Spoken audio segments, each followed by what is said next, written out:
And so we're going to begin. At the top, I'd like to say that at this time, this board will take a more active role in the management of this statewide virtual charter school, and that we are looking forward to the upcoming school year with our students, families, teachers, and aspirations top of mind. Lynn, did we post the agenda in accordance with the Open Meeting Act? Yes, we did. Please call, order, and roll. Miss Berry. Present. Miss Casper. Present. Mr. Hammonds. Present. Miss Myers. Present. Mr. Vella. Here. Do we have any public comment? We have one person who signed up, Sarah Kitterman.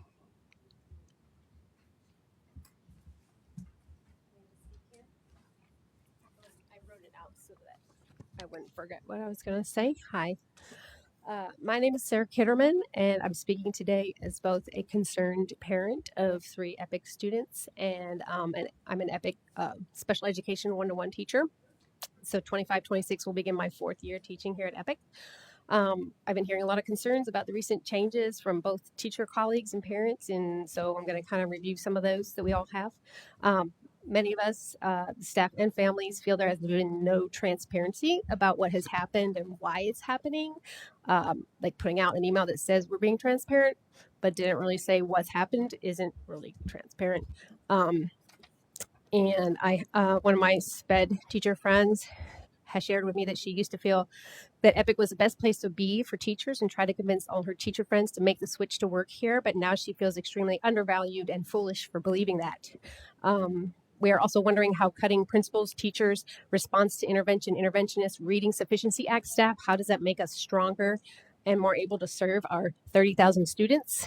How does it balance the budget to cut all the principals, but then hire back 12? I heard it was 12, but then I don't know because I haven't been told how many managing directors of instructions at a higher pay level.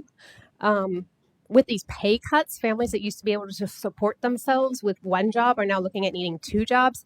Myself am dressed for my 2nd job at Club Pilates right now, where I'm going directly after this. Personally, I'm anticipating serving more students with less pay and needing to take on more hours at my 2nd job. These changes actually severely impacted teachers that had been serving a higher number of OAP students, some to the tune of like $30,000 salary cut because they were serving a lot of OAP students, and now the OAP kids are not paid as much. So also, how does EPIC plan to continue our amazing growth we had in ELA and math, which was highlighted at many, if not all, the board meetings this year? You've cut the ELA Plus program and you've cut the Math Plus program in half. So my 3 kids are in 2nd, 5th, and 7th grade, and they made incredible leaps in both those subjects.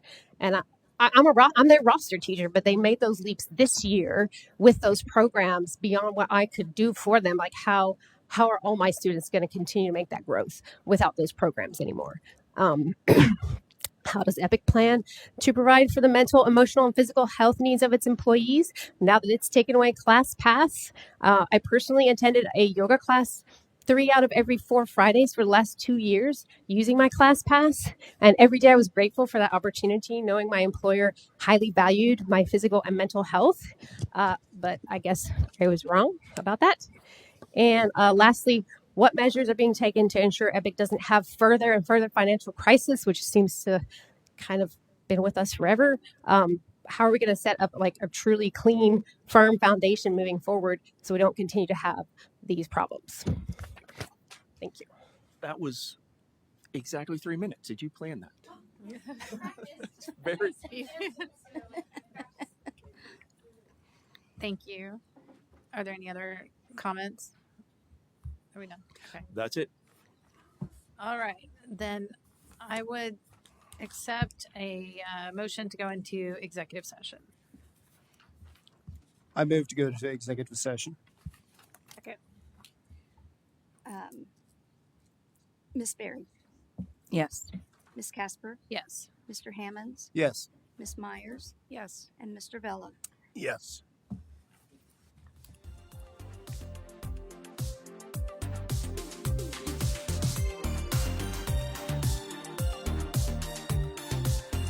Okay. I accept a motion to reconvene in open session. Second. Miss Berry, Yes. Miss Casper, Yes. Mr. Hammonds, Yes. Miss Myers, Yes. and Mr. Vella. Yes. Statement of executive session minutes. Only the board members and Brandon Webb were in executive session. Only the items on the agenda were discussed. No votes were taken.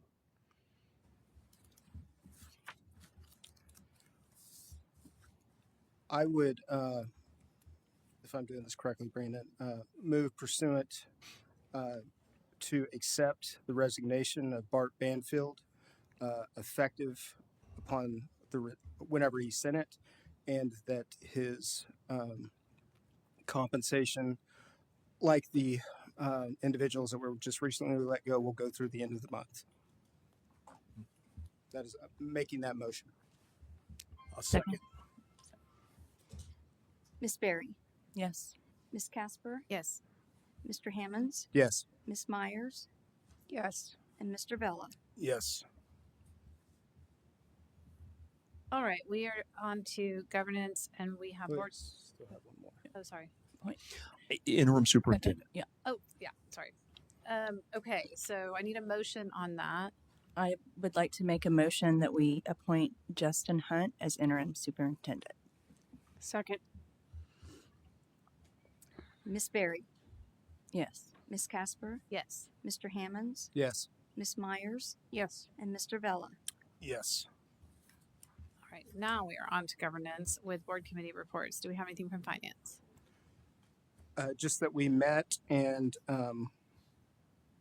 we'll be addressing those issues on Tuesday. And do we have anything from nominating? We had one applicant, which we interviewed, but she is actually waiting to hear if she got another job with Epic. So we kind of kicked that down the road for a bit. Thank you.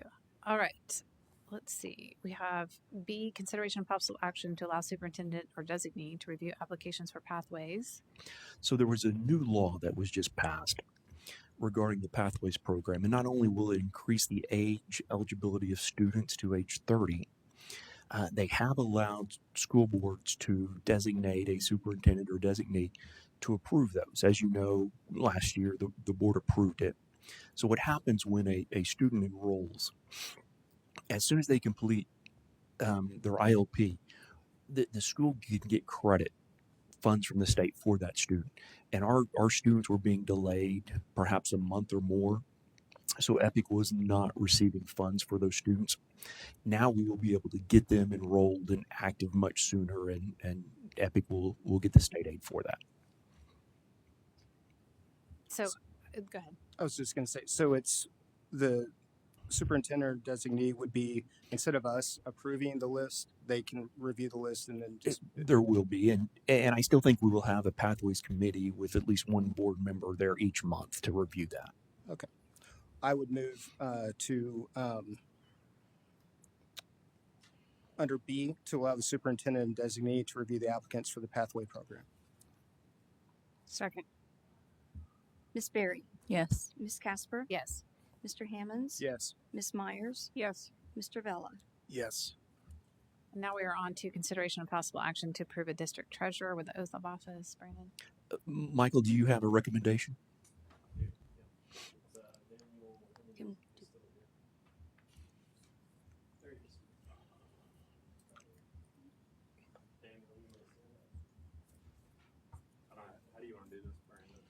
If the board can just decide if they want to make a motion. So this would be C and D. No, this will be C, and then we'll have another recommendation for an assistant treasurer. Okay. This is just C.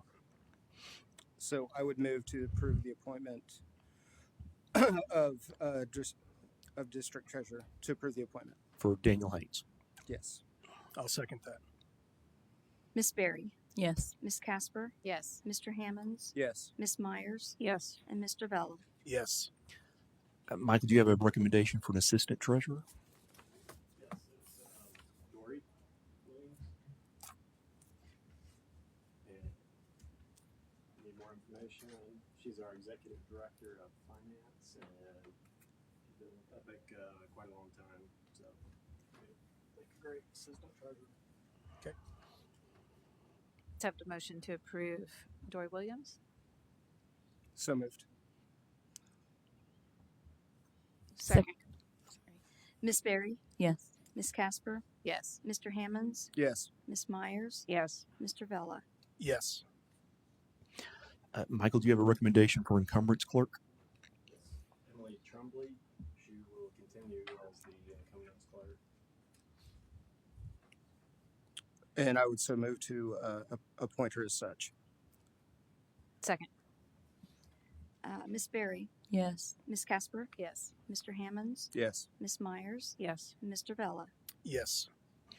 And I would like to recommend Lynn Stickney to be our board clerk once again.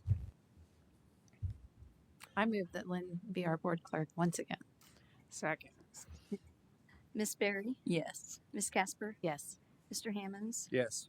Miss Myers, Yes. and Mr. Vella. Yes. My level of maturity almost wanted me to vote no. Just I understand. you would have known that. Yeah. And so with my I'll have history. yeah, but I will. All right. I'm very mature. So we're on to G, consideration and possible action to have the Finance and Audit Committee provide the board a recommendation on hiring an external accountant. We received several candidates, and over the next couple of weeks, we'll be interviewing 2 or 3 of them, and probably make a recommendation at the next board meeting. All right. So Not probably, will make a recommendation So- at the next board meeting. I would like to move that we have the Finance and Audit Committee provide us with those recommendations by the next regularly scheduled board meeting. Correct. Thank you. I'll take- second that. Miss Berry, Yes. Miss Casper, Yes. Mr. Hammonds, Yes. Miss Myers, Yes. Mr. Vella. Yes. Okay, we are on to our instructional update with Justin Hunt.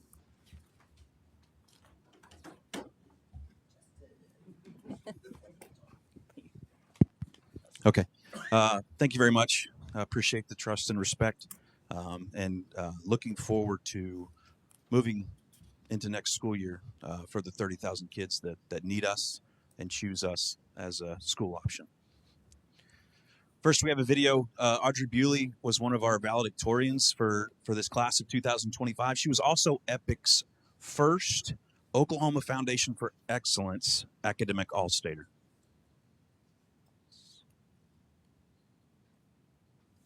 To EPIC so that I could have a little bit more of a fast-paced, rigorous curriculum. I really needed kind of a change of an environment, and being able to go at my own pace has been really beneficial. People think of EPIC as more of a virtual school, and they don't necessarily know all the interaction that you get to have. One of my favorite things with EPIC is our Key Club that I helped start, and we've built it up to almost 50 members. We go out and help our community, and it's really fun to get that engagement that I think people don't realize that you would get with EPIC. Honoring Audrey Bewley. I was named a member of the Oklahoma Academic All-State for 2025, and that goes to the top 100 Oklahoma Public School seniors. I was also named a U.S. Presidential Scholar candidate. Probably my biggest would be a National Merit Scholar. I think joining EPIC has really allowed me to take those more advanced courses. I will graduate with 50-some college credits, and I think has prepared me for college and also allowed me to gain some of these awards and valedictorian status and things like that. These failures will keep us humble, teach us more than we could ever learn from success, and teach us just how high we can fly. I want to go to college to study architecture and how it relates to social justice. I hope that our class is memorable, not just for our titles or accolades, but for our kindness, our courage, and our authenticity. It's exciting, but it's also a little scary, not knowing what's next, but I'm definitely excited to see, my next step. Yeah, such a great student, like all of our students, but a lot of accolades there. So we're proud of her. as well as all of our graduates. We'll get into that here in a little bit, and of course the 30,000 that we serve. So this is what we do every month. We understand that the Oklahoma State testing program is one snapshot in time that students do in March and April. That's how schools are measured. We also choose to measure growth from the beginning of the year to the end of the year, and that's what we see here. So the yellow bars that you see are the growth over time for this year, okay, which are obviously higher than any bar. So that means we accomplished more, and by we, I mean our students and teachers accomplished more this year in terms of standards mastery than we have any other year, and they also achieved higher than the goal, which the end goal is 35%. Be set next year's goal. Obviously, we've seen that this is year 3, and I'm a firm believer in sometimes it takes 3 years for programs to get going, and I'm just really excited about the effort and the work that teachers and students have put in. This is in math to be not only over the goal, but to see the differences in years. So the blue bar on the far left, and I know it's very small, but the far left bar in each month is the year we started it. And you can see just in this last month, the yellow is way higher than the blue. So great work is being done with students in this organization. That's math. Next is ELA, same story. Okay, same story here, different subject. So the goal is 35% by the end of the year. We achieved 39.9, we'll call it 40. Okay, so again, the yellow bar is higher than any other bar on this graph. Each of these clusters are by month. And the dark blue on the left of every month is where we started. So, firm believer in set the bar as high as you feel like they can achieve, and they completely blew it out of the water. So we'll be looking at different goals for formative mastery next year for ELA and math. Just really excited about the work that's being done. And this is a student engagement slide, so you can see kind of month over month. Actually, this is bi-monthly or every other month, how our students are engaged. Obviously, it falls off here after May. A lot of students, since this is individualized, finish at their own pace. Some of them complete early, but in the gaps in the graph, of course, is due to breaks. So this just shows that, we average about a 75% student engagement every single day. The goal was 80. This is the first year we set a goal for student engagement. And so we're looking at trying to get closer to 80 next year in any way possible. So 5 aspirations. If there's ever been a more important time to narrow our focus in terms of an organization, this is it. And these are our 5 aspirations for graduates to be empowered and future ready, in demand, a recognized leader in caregiver empowerment and engagement. You guys know the drill here. But this is where our focus needs to be as we move forward with the students at the student level. It was mentioned earlier in one of the governance items, the state legislature passed a bill to where we can now educate students up to the age of 30, students between the ages of 22 and 30 that unfortunately had a life circumstance that didn't allow them to achieve their high school diploma. We've always done it from 22 to 25. They extended that to 30. We're extremely excited about this. One of the things we always received in terms of comments when we talk about this program is, why does it have to be 25? Why can't you guys educate young adults higher than that? Well, we were limited by state law, and now we're not. We got 5 more years. Not we, the state got 5 more years to do much better with students that had life circumstances. So we appreciate Governor Stitt as well as the Oklahoma legislature for making that move for the state of Oklahoma, and we really enjoy being able to change the lives of these young adults. Senior Day, more than $3.4 million in institutional scholarships were awarded to 26 graduating seniors, so we tried to recognize them. It's always interesting to try to bring everybody together in a virtual model at one point in time, but we had a number of people that we were able to celebrate with for all of their awards and all of their scholarships as they move on to their future in college. So that was a good day. Color Run, 1,200 students, families, and staff gathered at our second annual Color Run and end of year celebration. We try to do as many activities with our families and stakeholders as we can. And so these are some pictures of a lot of people enjoying this day. Graduations. So we graduated more than 4,000 seniors for the class of 2025. It's our largest graduating class ever, which we are extremely excited about. We had 2 ceremonies in Tulsa, 2 ceremonies in Norman, and they are just amazing. So many students that didn't think they were going to be able to cross the stage. So many students that needed another option in order to make this work. And to sit there and hand out these diplomas and shake the hands while they are completely sobbing in happiness is heartwarming. Okay, it's heartwarming. So those were exciting days. We're proud of those folks and wish them well in the future. This is a chart about RISE.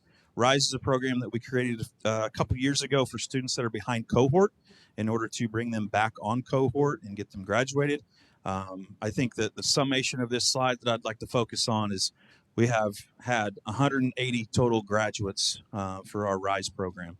And, now that we have pathways, we don't know where those students would be. They could still be with us, but to end up taking students that are behind cohort that may have dropped out because they were completely overwhelmed and turn a corner and actually get them graduated, I believe is great work. So we're proud of that program. These are graduation pictures. That sounds weird. They're not like the actual graduation pictures, but we have a room to get them all ready, a gym. And these are just some candid photos that were taken behind the scenes. It looks like everybody's smiling. And it's just a great time. Special Olympics. This next video is amazing, but we have a Special Olympics program run by Epic staff. An opportunity that we've been able to provide and will continue to provide that is just, again, heartwarming, and just so proud of these kids for stepping out of the box and actually having fun and competing in these activities. And it's amazing to see. Here's the video.